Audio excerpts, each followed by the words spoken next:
Kampus seharusnya menjadi benteng terakhir bagi perkembangan pendidikan, tempat bertumbuhnya ide dan ruang aman bagi setiap individu untuk menemukan dan mengembangkan potensi dirinya. Namun, sayangnya, narasi ideal ini kerap kali tercoreng oleh realitas yang ada, yakni kasus kekerasan di lingkungan akademik. Merujuk pada Peraturan Menteri Pendidikan dan Kebudayaan Nomor 82 Tahun 2015 tentang pencegahan dan penanggulangan tindak kekerasan di lingkungan satuan pendidikan serta Permendikbudristek Nomor 30 Tahun 2021 tentang pencegahan dan penanganan kekerasan seksual seharusnya cukup menjadi pengingat untuk kampus menyediakan tempat nyaman dan aman bagi mahasiswa. Kekerasan di kampus bukanlah sekedar konflik antar individu, melainkan luka kolektif yang menggerus kepercayaan dan menghambat tujuan utama dari perguruan tinggi. Kekerasan ini datang dalam berbagai wajah seperti kekerasan seksual, perundungan, diskriminasi berbasis sara, serta kekerasan fisik maupun psikologis lainnya yang dilakukan oleh mahasiswa, dosen, maupun staf. Mengutip dari data Good Stats, terdapat 3 dosa besar pada perguruan tinggi, yakni kekerasan seksual, intoleransi, dan perundungan, menunjukkan sebanyak 78% kasus dari total kejadian di 2021 hingga 2024. Yang paling tinggi dan sering terjadi adalah kasus kekerasan seksual. Di tengah kompleksitas kasus kekerasan seksual di kampus, kita memerlukan nilai moral dan kompas etika yang mampu menuntun civitas akademika kembali pada nilai-nilai kemanusiaan fundamental. Disinilah peran ulama perempuan menjadi sangat krusial. Ulama perempuan atau yang kita kenal dengan istilah KUPI, Kongres Ulama Perempuan Indonesia, dengan otoritas keilmuan agama yang dimiliki dan sensitivitas gender yang melekat, berada di garis depan untuk memberikan respon yang humanis dan berperspektif keadilan. Mereka adalah jembatan antara keadilan dan realitas penderitaan korban. Lantas, apa peran ulama perempuan dalam mencegah kasus ini?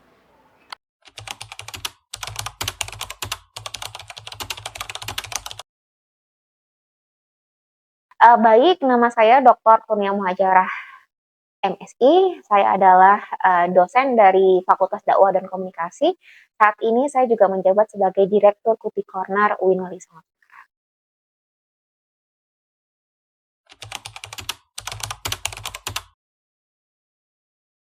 Oke, jadi begini, KUPI kepanjangannya adalah Kongres Ulama Perempuan Indonesia. Jadi KUPI itu kenapa sih? KUPI itu adalah sebuah gerakan ulama perempuan. Nah, saya harus jelaskan di sini bahwa gerakan ulama perempuan itu maksudnya bukan hanya yang berjenis kelamin perempuan, tapi adalah ulama yang memang concern dengan masalah-masalah perempuan. Jadi kalau ada kiai yang juga memiliki ruh yang sama berkaitan dengan konsep tentang perempuan, kemaslahatan perempuan, itu juga bisa dikatakan dengan ulama perempuan. Jadi KUPI adalah sebuah gerakan ulama perempuan. Di sini kami berjuang bersama berkaitan dengan keadilan, kemaslahatan, dan juga perlindungan bagi semua orang. Dan tentunya kenapa sih harus ada KUPI? Karena KUPI itu kita menyasar di masalah-masalah berkaitan dengan perempuan dan tentunya di kelompok rentan. Dan di KUPI ini juga kita ini adalah sebuah kebutuhan. Jadi ini adalah sebuah proyeksi edukasi bahwa perempuan itu tidak hanya sebagai objek dakwah, tapi perempuan itu bisa loh jadi subjek dari dakwah.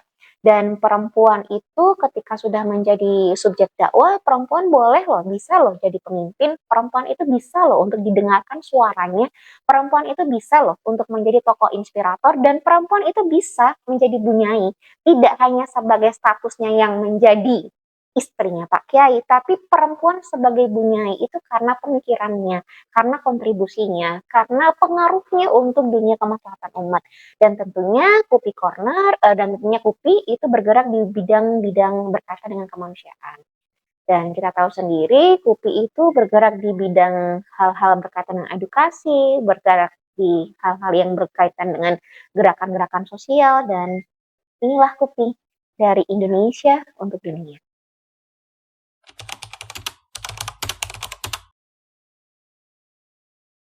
Oke, bila kita kacamatanya perspektifnya adalah perspektif KUPI, bagi kami kekerasan seksual adalah sebuah kejahatan. Apapun bentuknya haram yang namanya dengan kejahatan seksual.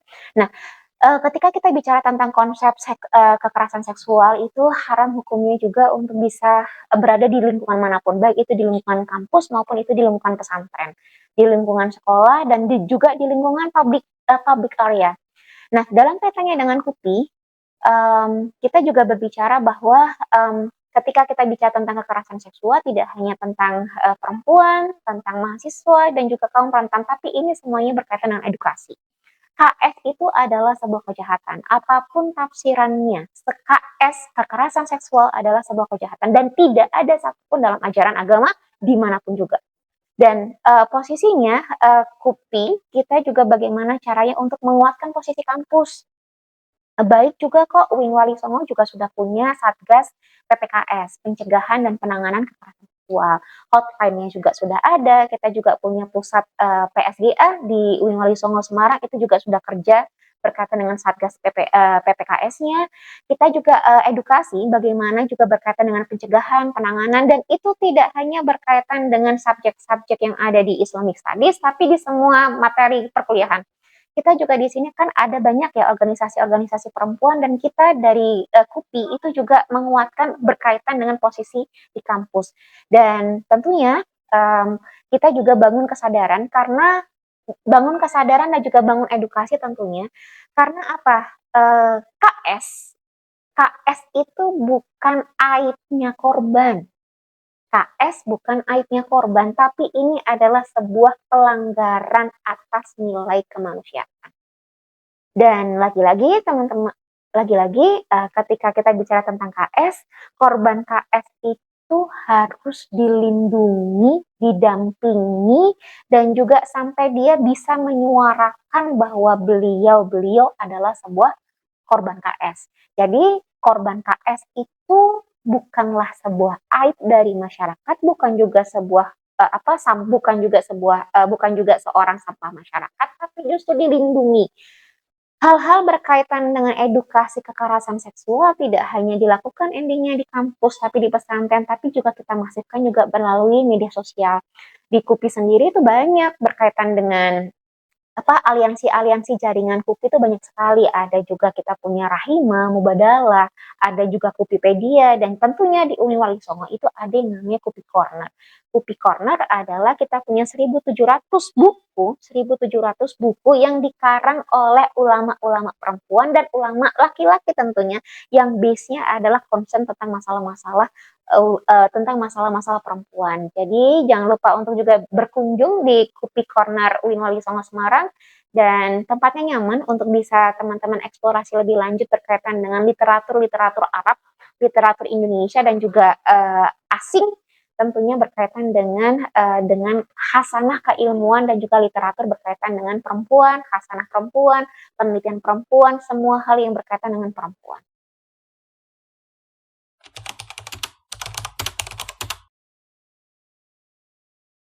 Tentunya yang pertama adalah berkaitan dengan edukasi ya, dan edukasi itu sangat amat penting. Edukasi, pentingnya membaca, pentingnya edukasi keagamaan itu penting sekali.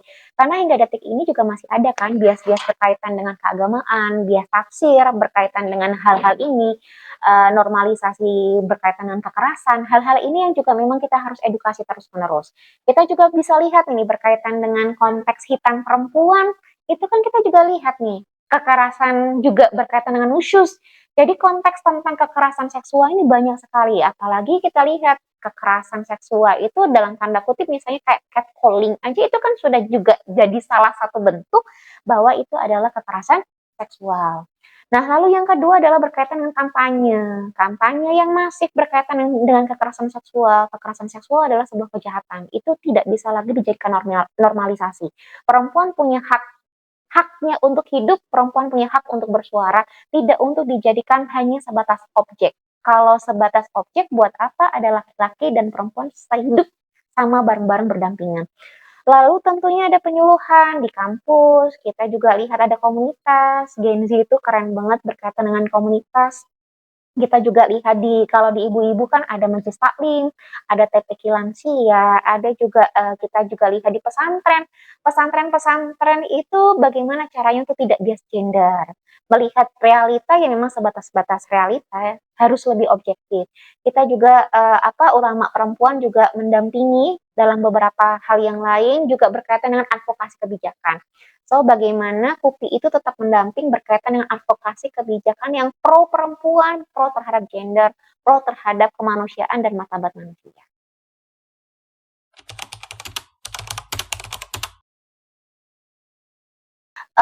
Seperti yang tadi sudah kita jelaskan bahwa dalam konteks KUPI, yang namanya kekerasan seksual adalah sebuah kejahatan. Tidak ada toleransi berkaitan dengan kekerasan seksual atau apapun itu namanya. Dan uniknya di KUPI sendiri itu kita punya metodologi fatwa KUPI. Dan di situ ada yang namanya trilogi. Kalau trilogi itu kan berarti 3 ya. Ada 3 metodologi, ada trilogi KUPI, ada 3 metode fatwa KUPI. Di sana pendekatannya adalah ma'ruf, mubadalah, dan keadilan hakiki.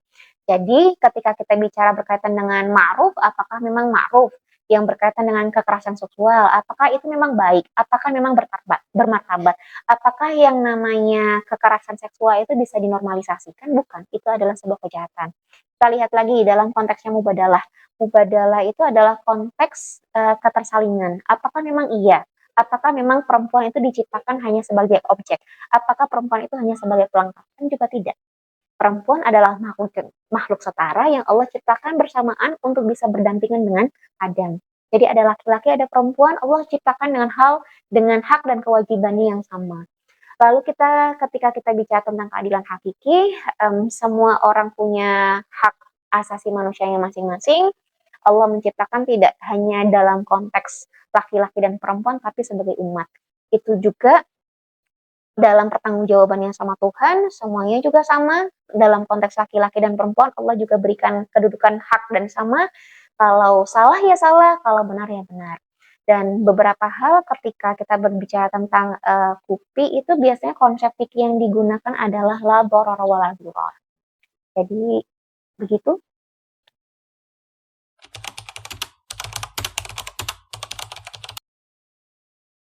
Assalamualaikum warahmatullahi wabarakatuh.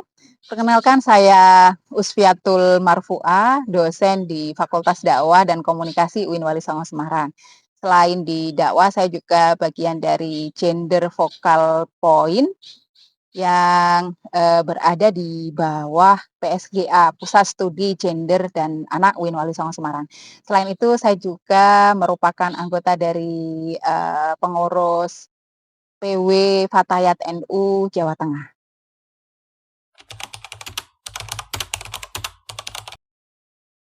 Ya, ini saya lihat dari 2 sisi sekaligus ya. Yang pertama, kita merasa bahwa angka tersebut sangat menyeramkan.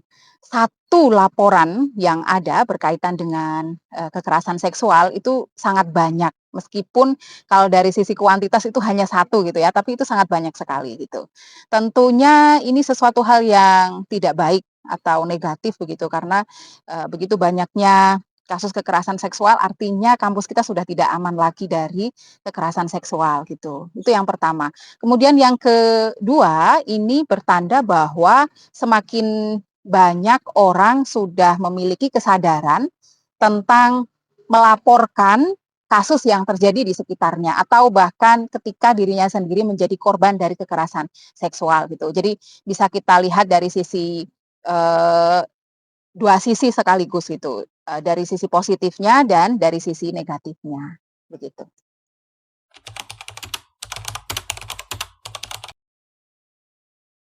Oke, jadi ada yang namanya relasi kuasa ya, Mbak.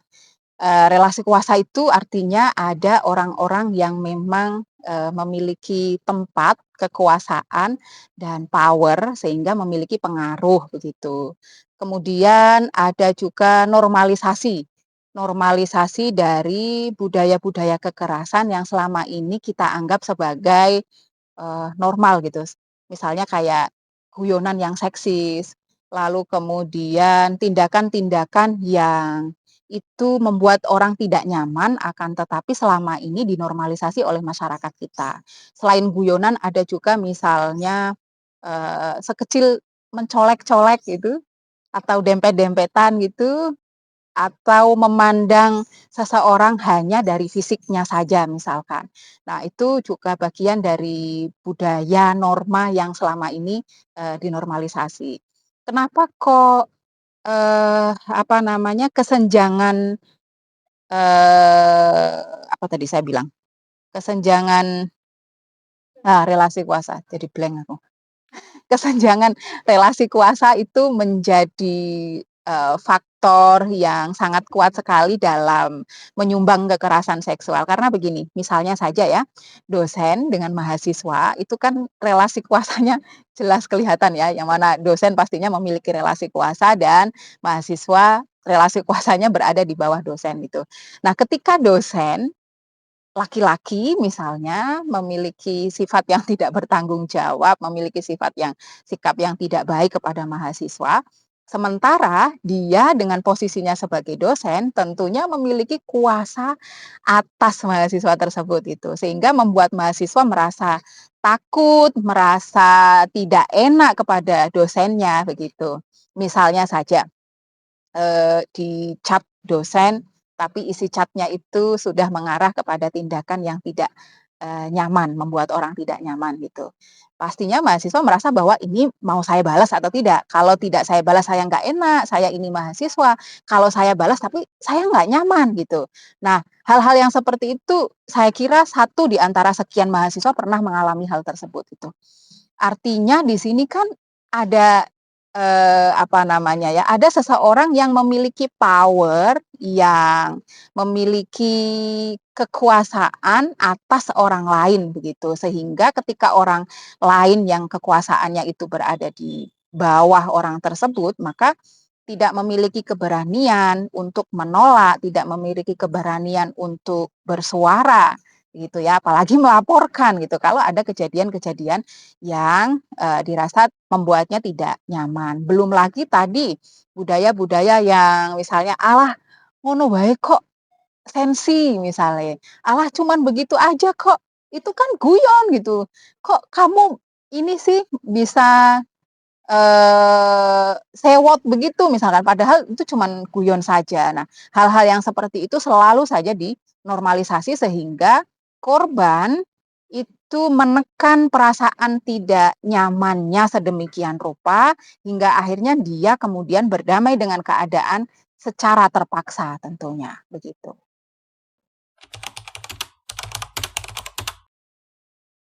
Oke, jadi masih banyak yang beranggapan bahwa kekerasan seksual itu disebabkan oleh perempuan yang tidak bisa menjaga diri. Misalnya, sesederhana lipstik saja, Mbak. Perempuan yang menggunakan lipstik agak tebal gitu ya, atau on point gitu, dianggap bahwa, "Kamu ngapain sih lipstiknya menor seperti itu? Kamu mau gatel kemana?" gitu. "Kamu mau apa namanya, menggoda siapa begitu, seolah-olah lipstik ini berbicara bahwa dia punya peran di dalam menggoda orang lain gitu. Padahal kita perempuan menggunakan lipstik atau blush on atau misalkan wajah kita yang kinclong begitu, itu tidak hanya semata-mata untuk orang lain, menggoda apalagi gitu, akan tetapi kita suka aja berpenampilan rapi. Kita berpenampilan rapi, tampil yang cantik itu untuk diri kita sendiri gitu. Tapi masih banyak yang menganggap bahwa kita berdandan, bersolek, cantik gitu, itu untuk menggoda orang lain. Tentunya itu juga sangat memiliki pengaruh juga ya. Kemudian lagi perempuan yang menjadi, korban kekerasan itu dianggap itu tadi genit, lalu kemudian, "Kamu sih pakaiannya begitu," gitu, seolah-olah pakaian itu juga menyumbang, apa namanya, hal yang menjadikan orang lain berbuat yang tidak seharusnya gitu. Padahal, ya banyak sekali korban dari kekerasan seksual yang mengenakan pakaian tidak seksi, misalkan pakaian muslimah yang lengkap, pakaian muslimah yang syar'i begitu, tapi tetap saja menjadi korban kekerasan seksual. Sehingga kemudian ini menjadikan perempuan akhirnya malas untuk melapor karena khawatir nanti dia akan mendapatkan label yang kamu genit, karena kamu nggak bisa menjaga diri, karena lipstikmu yang menor, karena kamu yang bermake up tidak seharusnya, kamu terlalu apa namanya ya, over dalam bermake up dan lain sebagainya. Misalkan lagi juga suaramu terlalu mendayu-dayu, membuat orang lain itu merasa ingin menggoda, atau tawamu itu membuat orang lain kepingin untuk menggoda dirimu misalkan. Nah, itu adalah komentar-komentar jahat kepada sesama perempuan gitu ya, terkadang ya. Ada juga ya laki-laki yang berkomentar seperti itu, laki-laki ataupun perempuan gitu ya. Yang kemudian itu menjadikan korban dari kekerasan seksual atau yaitu enggan untuk melaporkan. Studi gender dan anak yang fokusnya pada isu-isu berkaitan tentang keadilan dan kesetaraan gender yang ada di kampus. Nah, PSGA ini salah satunya menggawangi ini tadi ya, gender focal point. Dosen-dosen kemudian pegawai yang direkrut oleh PSGA yang memiliki perspektif gender untuk masing-masing fakultas yang ada gitu. Jadi masing-masing fakultas itu ada anggota dari grup gender focal point ini gitu, yang misinya untuk membumikan isu-isu yang berkaitan gender di ranah fakultas gitu.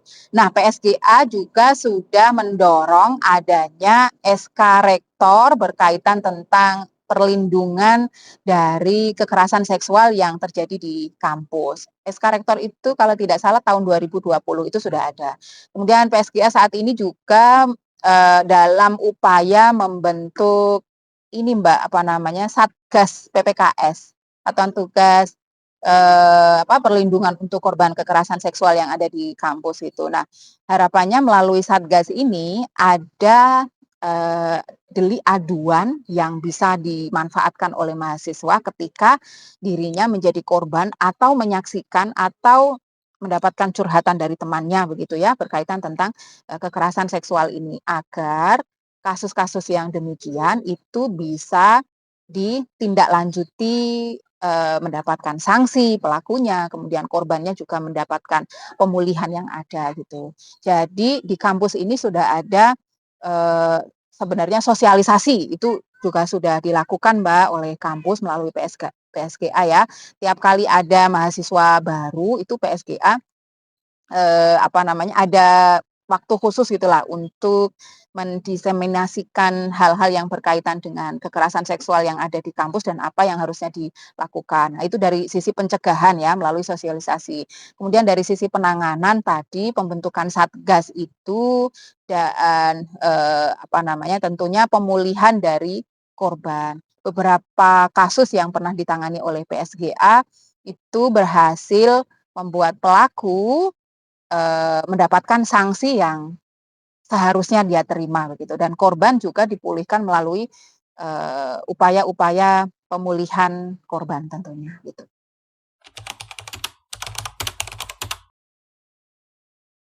Oke, yang pertama, sosialisasi awal itu sangat dibutuhkan ya saat mahasiswa baru datang begitu, itu harus sudah ada disosialisasikan. Mereka sudah harus mendapatkan sosialisasi berkaitan tentang pencegahan kekerasan seksual di dalam kampus. Kemudian yang kedua, dalam pengajaran di kelas-kelas itu juga dosennya juga harus bisa memahami apa itu kekerasan. Sekecil misalnya perkataan yang seksis ketika menjelaskan mata kuliah di dalam kelas, lalu kemudian bersikap yang adil dan setara dalam memperlakukan mahasiswa di dalam kelas. Misalkan kalau selama ini saya sebagai dosen ya, seringkali mendapati mahasiswa itu ketika presentasi di depan seringnya adalah laki-laki. Yang perempuan itu lebih memilih yang mencatat gitu misalnya. Nah itu, maka kalau demikian Biasanya saya pisah, laki-laki sendiri, perempuan sendiri, bukan dalam rangka hanya semata-mata bukan muhrim, bukan, tapi agar itu laki-laki juga memiliki kesempatan yang sama menulis, lalu kemudian mendiskusikan, mencari referensi, juga mempresentasikan. Perempuan pun kalau sesama perempuan kelompoknya, akhirnya kan mau nggak mau mereka juga memiliki kesempatan yang sama dalam berdiskusi dan mempresentasikan hasilnya gitu.